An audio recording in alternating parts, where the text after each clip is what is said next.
ಇವತ್ತು ದಾರಿ ತಪ್ಪು ಕಾಲೇಜ್ ಕಡೆ ಬಂದ್ಬಿಟ್ಟೆ. ಇವತ್ತು ಬೆಳಗ್ಗೆ 5:15 ಎದ್ದು 6 ಗಂಟೆ ಹೊತ್ತಿಗೆ ರೆಡಿಯಾಗಿ 6:15 ಬಸ್ ಹತ್ಕೊಂಡು ನಾನು ಬಂದೆ ಹಾಸನದ ಹಳೆ ಬಸ್ ಸ್ಟ್ಯಾಂಡಿಗೆ. ಬಂದಿದ ತಕ್ಷಣ ನನ್ನ ಕಾಲು ಪಟ ಅಂತ ಮಂಜುನಾಥ ಹೋಟ್ಲು ಕಡೆ ಹೊರಟೆ ಬಿಡೋದ. ಅಲ್ಲಿ ಬಿಸಿ ಬಿಸಿ ಇಡ್ಲಿ ವಡೆನ ಬ್ಯಾಟಿಂಗ್ ಮಾಡಿಕೊಂಡು ದಾರಿ ತಪ್ಪಿ ಕಾಲೇಜ್ ಕಡೆ ಬಂದ್ಬಿಟ್ಟೆ. ಆಮೇಲೆ ಯಾರು ಇಲ್ದಿದ್ದ ಕ್ಲಾಸ್ ರೂಮ್ನ ನಾನೇ ಇನಾಗ್ರೇಷನ್ ಮಾಡಿ ಕೂತಿದ್ದೆ. ಅಷ್ಟೊತ್ತಿಗೆ ನನ್ನ ಫ್ರೆಂಡ್ಸ್ ಬಂದರು.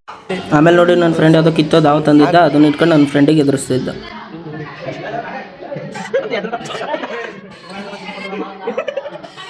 ಆಮೇಲೆ ಬೇಗ 3 ಕ್ಲಾಸ್ ಮುಗಿಸ್ಕೊಂಡು ನಾನು ನನ್ನ ಫ್ರೆಂಡ್ ಬಂದ್ವಿ ಹಾಸನದ ಹೊಸ ಬಸ್ ಸ್ಟ್ಯಾಂಡಿಗೆ.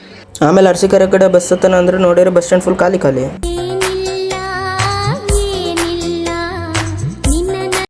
ಕೊನೆಗೆ ಕಾದ್ ಸುಸ್ತಾಗಿ ಬಸ್ ಹತ್ಕೊಂಡು ಅರಸೀಕೆರೆ ಕಡೆಗೆ ಪರಾರಿ ಆದ. ಅರಸೀಕೆರೆಗೆ ಬಂದಮೇಲೆ ನಮ್ಮ ಅಕ್ಕ ಅಲ್ಲಿ ಬೇರೆ ಅರ್ಧ ಗಂಟೆ ಕಾಯಿಸ್ಬಿಡೋದ.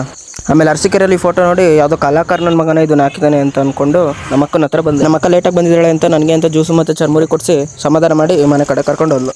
ಅಷ್ಟೇ.